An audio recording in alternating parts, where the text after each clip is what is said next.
सुरक्षा एजेंसियां उसको देख रही हैं।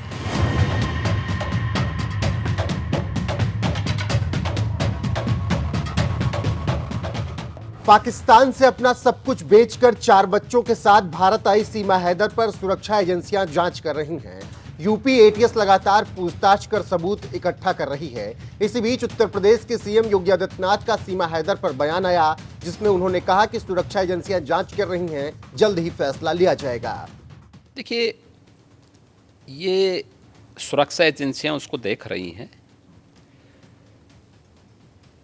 और जो भी रिपोर्ट आएगी उसके अनुसार बाद में उसमें विचार करेंगे। अब मुख्यमंत्री योगी आदित्यनाथ के इसी बयान के बाद पाकिस्तान के प्रधानमंत्री शहबाज शरीफ ने भी बड़ी बात बोल दी है, जिसे इस मामले से जोड़कर देखा जा रहा है, क्योंकि जब से सीमा हैदर भारत आई है तब से ही दोनों देशों के बीच तनाव और ज्यादा बढ़ गया है, क्योंकि सीमा के जासूस होने को लेकर लगातार बातें चल रही हैं, जिसके बाद पाकिस्तान के पीएम ने भारत से रिश्ते सुधारने की बात कही है। जी हां, गरीबी और आर्थिक तंगी से जूझ रहे पाकिस्तान को लगता है कि अब अपनी औकात समझ में आ गई है, इसीलिए वो अब भारत से दोस्ती करने में ही अपनी भलाई समझ रहा है। पाकिस्तानी प्रधानमंत्री शहबाज शरीफ ने एक बयान में कहा, हम सबसे बात करने के लिए तैयार हैं, यहां तक कि अपने पड़ोसी के साथ भी, बशर्ते कि पड़ोसी मेज पर गंभीर मुद्दों पर बात करने के लिए गंभीर हो, क्योंकि जंग अब कोई समाधान नहीं है। हमारे पड़ोसी को यह समझना होगा कि जब तक असमानताओं को दूर नहीं किया जाता है और जब तक हमारे गंभीर मुद्दों को समझा नहीं जाता है और शांतिपूर्ण और सार्थक चर्चा के माध्यम से संबोधित नहीं किया जाता है,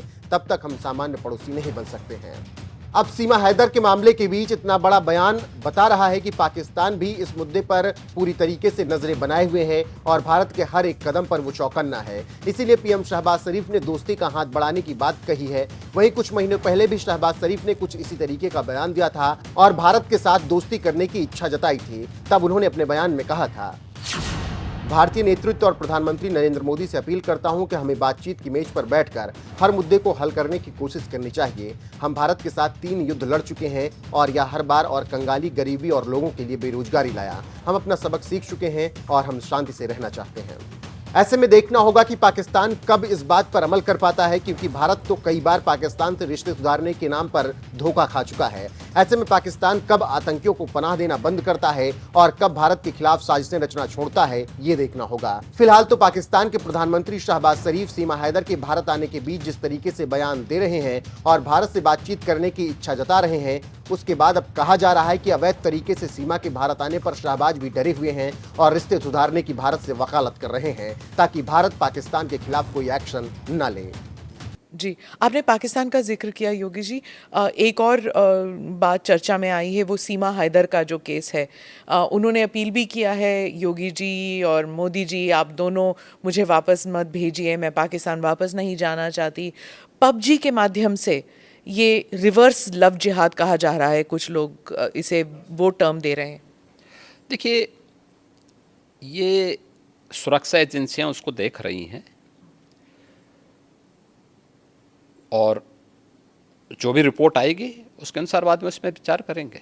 एक भारत से भी एक लड़की जो है वो पाकिस्तान चली गई और उसने भी अपना देख धर्म रहे हैं, सुरक्षा परिवर्तन किया। एजेंसियां उसको देख रही हैं। 2 देशों से जुड़ा हुआ मामला है और संबंधित एजेंसियां इसमें काम कर रही होंगी। सर, एक मैं सवाल पूछूंगी कि साउथ एशिया में भारत का रोल आप क्या विजन करते हैं कि क्या होना चाहिए? क्योंकि बहुत से लोग कहते हैं कि हम विश्व गुरु का जो सपना देख के चले हैं वो थोड़ा ओवर एम्बिशियस है। तो साउथ एशिया में और ग्लोबली आपका विजन क्या है भारत? देखिए, मैंने कहा ना, पिछले 9 वर्ष में प्रधानमंत्री मोदी जी के नेतृत्व में भारत ग्लोबल लीडर के रूप में स्थापित हुआ है। कोई संदेह नहीं कि प्रधानमंत्री मोदी जी के नेतृत्व में अगले 3 वर्षों के अंदर भारत दुनिया की तीसरी बड़ी अर्थव्यवस्था के रूप में स्थापित न हो जाए, जरूर होगा।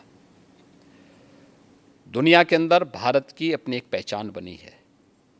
भारत के बारे में लोगों के दृष्टिकोण में बदलाव आया है और जो भारत के बारे में कहा जाता था, आज प्रधानमंत्री मोदी जी के नेतृत्व में वह साकार हो रहा है। सर, अंत में एक सवाल ज़रूर पूछूंगी, क्योंकि ये महाराष्ट्र सदन में हुआ था कि एक विधायक ने कहा था कि जो नारा चल रहा है कि भारत में रहना होगा तो वंदे मातरम कहना होगा, और उनके मज़हब में ये उन्हें परमिशन नहीं देता कि आप खुदा के अलावा किसी और के बारे में आप सिर झुकाएं, किसी और के सामने। देखिए, देश संविधान से चलेगा, मत और मजहब से नहीं।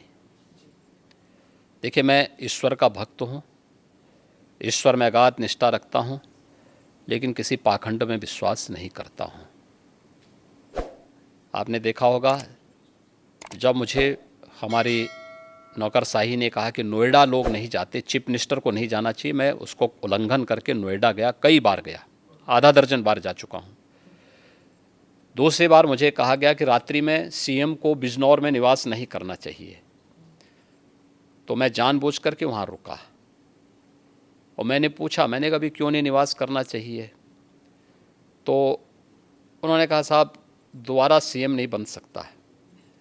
तो मैंने कहा, मैं दोबारा भी सीएम बनूंगा, चिंता मत करो।